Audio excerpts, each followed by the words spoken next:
Hello friends, welcome to Achievement Academy. In the last lecture, you discussed up to question number 8. So in this particular lecture, we will discuss question number 9 onwards. So let's begin.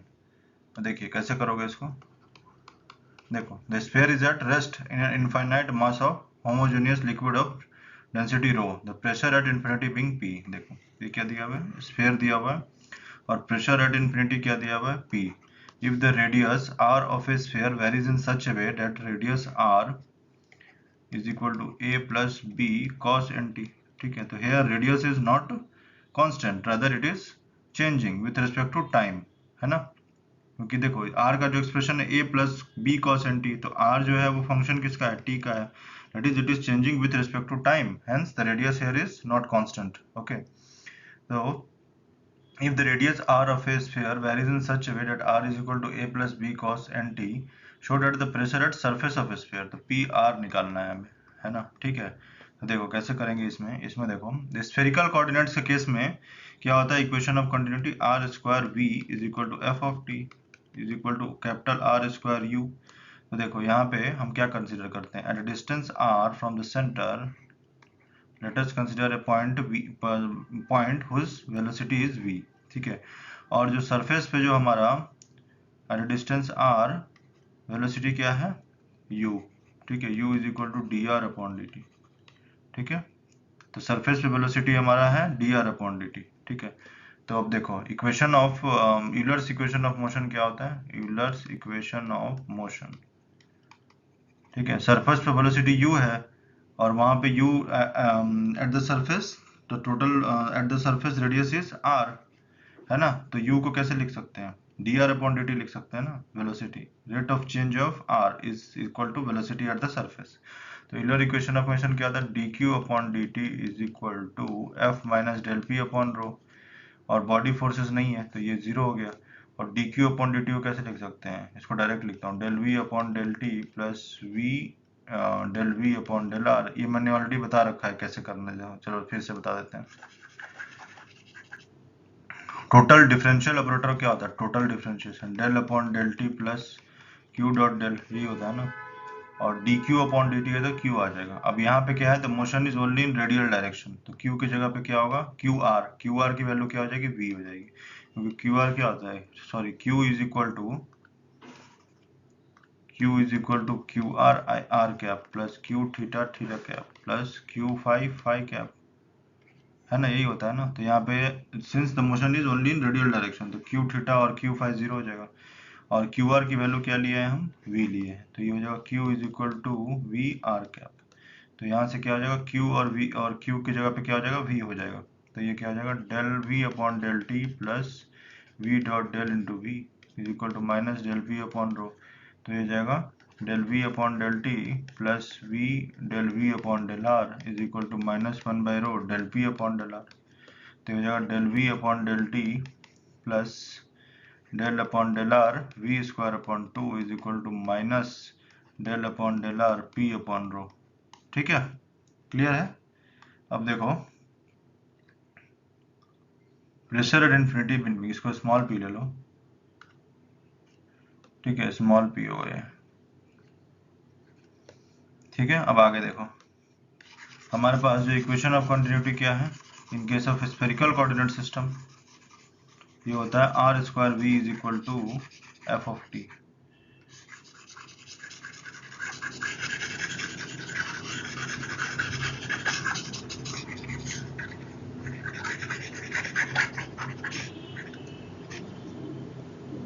ये है हमारा equation of continuity. ठीक है, तो ये होता है r square v is equal to f of t is equal to capital are square u, है ना. अब देखो यहाँ से क्या आएगा? v की वैल्यू आ जाएगी F of T upon are square. तो del we upon del T की वैल्यू आ जाएगी F dash T upon are square. तो यहाँ से आ जाएगा F dash T upon are square plus del upon del are we square upon two is equal to minus del upon del R capital P upon rho. ठीक है, अब इसको integrate करेंगे विथ रिस्पेक्ट टू आर. ठीक है, तो integrate करोगे तो क्या आ जाएगा? देखो F dash T upon R plus we square upon two is equal to minus small P upon rho plus C. ठीक है, व्हेन, अब कंडीशन लगाओ, when R tends to infinity sphere is at rest in infinite mass, ठीक है। r tends to infinity, pressure at surface, r tends to infinity, infinite पे क्या होगा, infinity पे वेलोसिटी जीरो है, तो pressure at infinity is capital P और velocity is equal to zero, ठीक है। तो v is equal to zero और small p is equal to capital P, ठीक है। तो इक्वेशन क्या हो जाएगा हमारा, इक्वेशन कोई इक्वेशन 2 मान लो, और इनिशियल जो यूलर्स इक्वेशन लिखा था वो 1 था, तो ये 3 हो जाएगा, ठीक है। तो यहाँ से क्या आ जाएगा, when r tends to infinity this one is zero, this one is zero, और ये स्मॉल p की वैल्यू हो जाएगी कैपिटल P अपॉन रो, तो ये zero plus zero is equal to minus capital P upon rho plus c, तो c की value आ जाएगी कैपिटल P अपॉन रो। तो इक्वेशन 3 हमारा क्या हो जाएगा,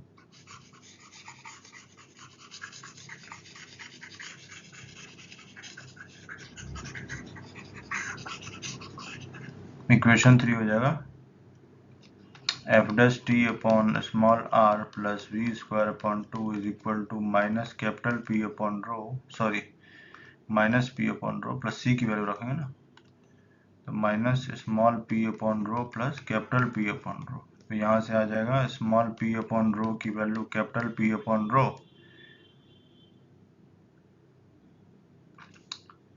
माइनस आएगा यहाँ पे ना, इंटीग्रेट किया तो minus f dash T upon, ये होता तुम्हारा f dash T upon are square था ना, तो इसको इंटीग्रेट करोगे तो माइनस आ जाएगा, ठीक है। तो अब देखो यहाँ से क्या आ जाएगा,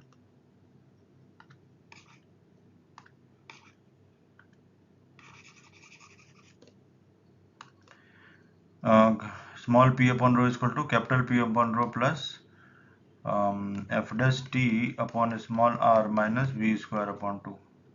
तो यहाँ से small p equal to capital P plus rho F dash T upon r minus v square upon 2, ठीक है। अब देखो at the surface of sphere,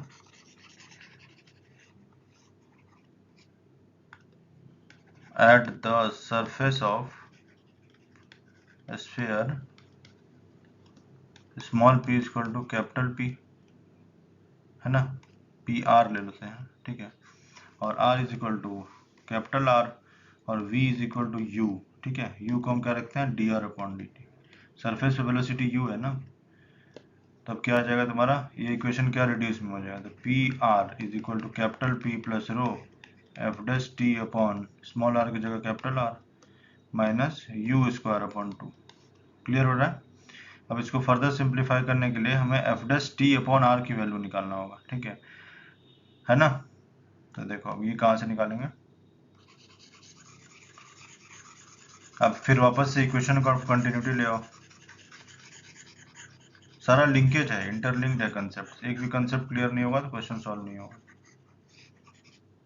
ठीक है। अब देखो यहाँ पे इक्वेशन ऑफ कंटिन्यूटी क्या था, r square v is equal to f of t is equal to capital are square u, f of t हो जाएगा आर स्क्वायर कैपिटल यू, है ना। अब इसको इसको इधर साइड में रखो,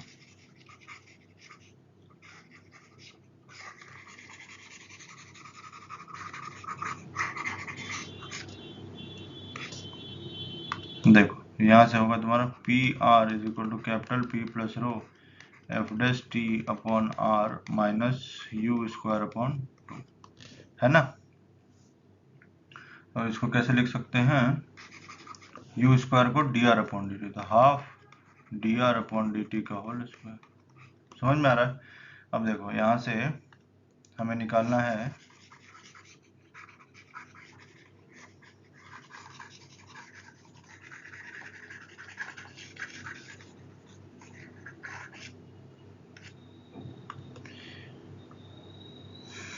F dash T is equal to क्या हो जाएगा, are square D U upon D T plus U D upon D T of R square, तो ये हो जाएगा are square D upon D T of U की value D are upon D T plus U की value D are upon D T, ठीक है, into R square को कैसे लिखोगे, two R D R upon D T, तो ये हो जाएगा are square d two are upon D T square plus two R D R upon D T का होल स्क्वायर, ठीक है।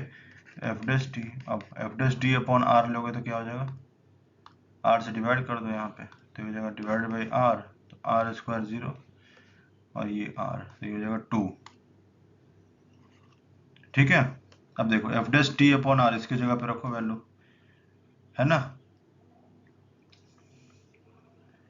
तो पी आर की वैल्यू क्या आ जाएगी,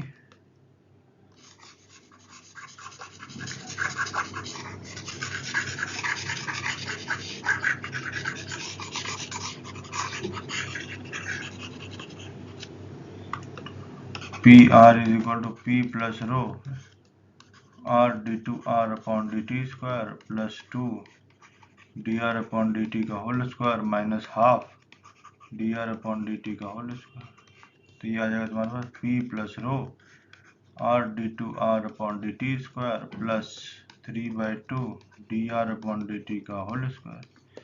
ठीक है, यहाँ से क्या आएगा, अब हमारे पास क्या वैल्यू दिया हुआ है ना, पी आर, हमारे पास आर की वैल्यू दी हुई है A plus B cos N T, है ना। अब इसको सिंप्लीफाई करना होगा, तो यहाँ पे D are upon D T की वैल्यू क्या आ जाएगी, minus B N sine N T. ठीक है, और D are upon D T का होल स्क्वायर क्या हो जाएगा, B square N square sine square N T. तो ये हो जाएगा D are upon D T का whole square is equal to B square N square sine square N T. ठीक है, और डी टू आर अपॉन, अब देखो d are upon D t ये है, तो d two are upon D T square की वैल्यू आ जाएगी minus B N square cos N T, है ना। तो d two are upon D T square की वैल्यू आ जाएगा minus B N square, double differentiation कर रहे हैं भाई, तो b N square cos N T, है ना, साइन का है कॉस हो जाएगा, और D are upon D T में क्या होगा, कॉस का साइन हो गया, उसको फिर स्क्वायर कर दिया। अब देखो इसमें वैल्यू रखो, तो जगह P are is equal to P plus rho R की वैल्यू हो जाएगी A plus B cos N T into D two are upon D two square minus B N square cos N T, है ना। उसके बाद plus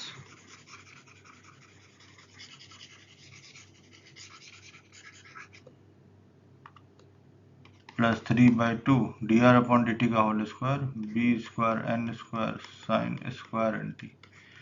अब देखो यहाँ से क्या कॉमन लेंगे, p, देखो बी एन स्क्वायर कॉमन आ जाएगा, तो p plus rho B N square A plus B cos N T, B N square common ले लिया माइनस कॉस एन टी, है ना, बी एन स्क्वायर कॉमन ले रहे हैं, plus 3/2 b sine square N T. ठीक है, अब देखो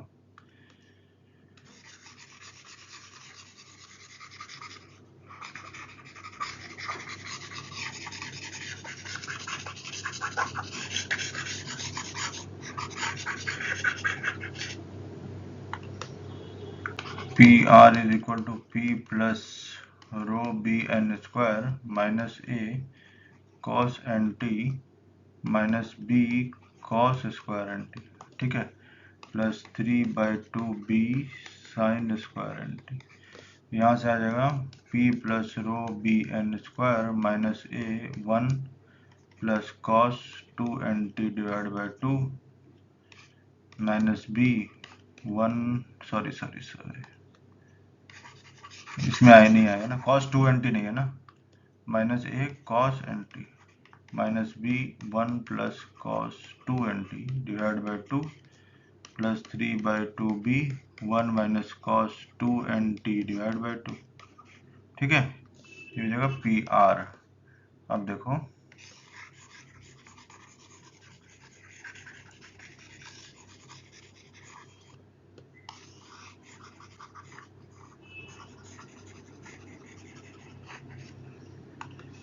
p are is equal to P plus rho B N square. अब देखो यहाँ पे 4 है, तो यहाँ पे होगा minus 4a cos N T, और यहाँ पे क्या आ जाएगा माइनस 2, 4 ले रहे हैं तो 2b 1 plus cos 2 n T, और यहाँ से होगा plus 3b 1 minus cos 2 n T. ठीक है, अब यहाँ से आएगा p प्लस रो b, यहाँ से 4 बाहर ले लिया ना, 2 था ना यहाँ पे 2 2 4 हो गया, 2 इंटू 2 4, 4 बाहर ले लिया, यहाँ से 4 से मल्टीप्लाई किया, यहाँ 2 से मल्टीप्लाई किया, तो बी एन स्क्वायर अपॉन 4, और यहाँ से देखो ये 3b है यार, -2b, तो ये हो गया b, और ये क्या हो जाएगा -4a cos nt। ठीक है, अब देखो यहाँ पे -2b cos 2nt और प्लस -3b cos 2nt, तो ये होगा -5b cos 2nt। ठीक है, तो p are pressure at surface, तो ये पूछा था ना आंसर, ये लिखा था ना, show that pressure at the surface of sphere, pressure at surface of the sphere. ठीक है, तो हमारा जो जनरल इक्वेशन था उसमें क्या किया हमने, आर को रिप्लेस किया कैपिटल आर से, और वी को रिप्लेस किया यू से, यू को हमने क्या लिख दिया D R upon D T. Here, because the radius here is not constant, it is changing with respect to time. Hence, derivative of r with respect to t is valid. क्योंकि वो change हो रहा है ना, constant नहीं है, तो d are upon D T तो होगा ही, है ना, that is equal to u. और हमारा जो इक्वेशन ऑफ कंटिन्यूटी क्या होता है स्फेरिकल के केस में, r square v is equal to f of t is equal to capital are square u, और यू की वैल्यू क्या होती है d are upon D t, है ना। तो ये कंसेप्ट को यूज करना है, इससे सॉल्व हो गया। ठीक है, चलो थैंक यू।